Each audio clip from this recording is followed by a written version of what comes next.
direct actions of sort of super gluing or paint bombing, that sort of stuff. I mean, we never got into any sort of arson. Stop the City events of the early 80s, I suppose, were the most extreme manifestation of that, in the sense that they were a sort of mixture of part festival, part riot. Well, the idea was to close down the city, and I can't remember, there's 2 days in the year when certain figures are shifted in the city from one institution to another. It's when they, decide on the currency, all that sort of shit. Anyway, basically speaking, if you put the city out of operation on those days, then, you're really fucking up their entire modus operandi, like the banks and shipping agencies and that sort of stuff. From sort of smoke bombs in the underground, which completely has to stop the undergrounds, to, banks were having their windows smashed in, streets were blocked, phones were blocked. I mean, the place became inoperable for a day.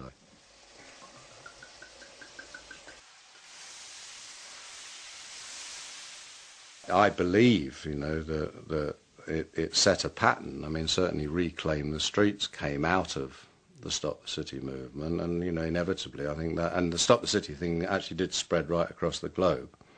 I mean, it started happening in Australia, America, I don't know whether it happened in Europe at all, but certainly modelled on the London ones, it was repeated in Australia and America, and I don't think that Seattle would have happened in the same way.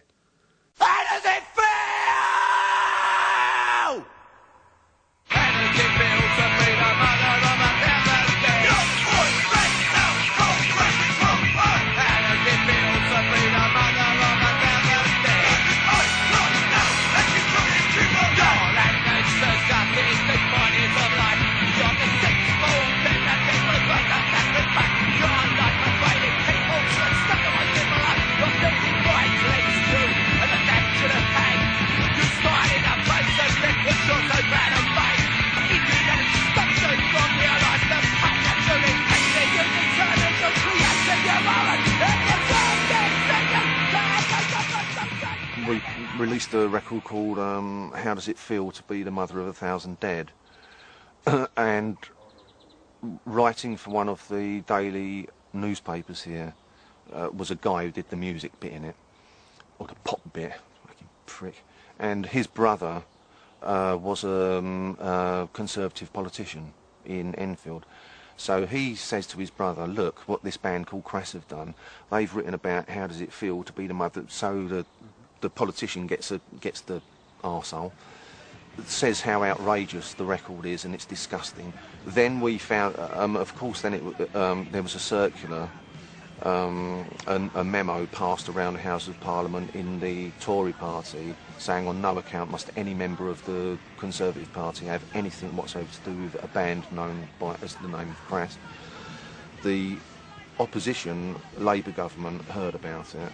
We then started receiving letters of support from the Labour MPs, and then a Labour MP actually mentioned it in the House of Commons at Prime Minister's question time.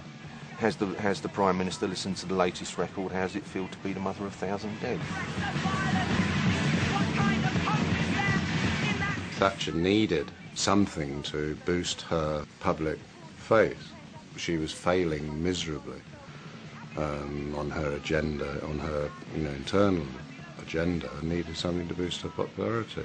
I mean, it was very jingoistic, and she did do. How the fucking hell did, Bush manage to,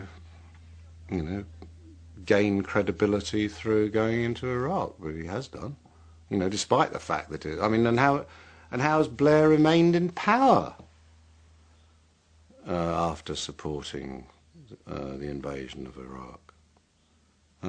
But they do because people are essentially jingoistic. Look at a football match. You'll see one tonight and see how jingoistic. I mean, it doesn't matter whether it's guns or footballs, When the men are out, they're out, aren't they? It's very difficult, for a country in a state of war to actually dare to say, I object. you know, because, I mean, we were accused of being traitors, you know, both in the national media and by people down in pubs and that sort of shit.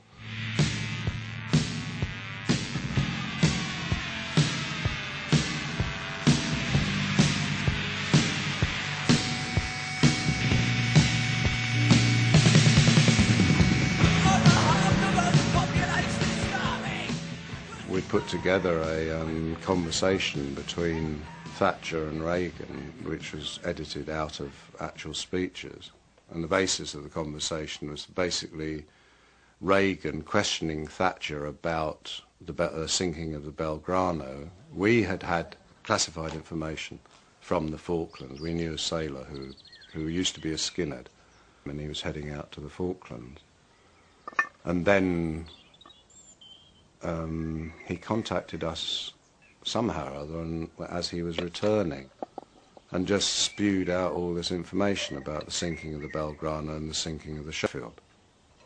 The sinking of the Sheffield was something that still hasn't really come to light. I think it was 4 ships. It was one of the big flagships that actually Prince Andrew or Prince Edward, but one of the royal sons was on board. So obviously they had to ensure that that wasn't going to get whacked. The naval response was to order that 3 of the 4 ships should send up flak, you know, which is silver foil, which diverts missiles. Yeah. And the other one wasn't informed, the Sheffield. So it guaranteed that when the missiles arrived, they would go for the one which wasn't protected by a foil shield, which it did. So the Sheffield was sunk. And the men knew that, you know, and there was almost a mutiny, which is why the boats took so long coming back, because they had to sort that out. We are familiar with going and Secretary A reached an agreement. All tenure was in Vega. Close to Hellspace. The news now pounded. Earthquake is close. Oh, God.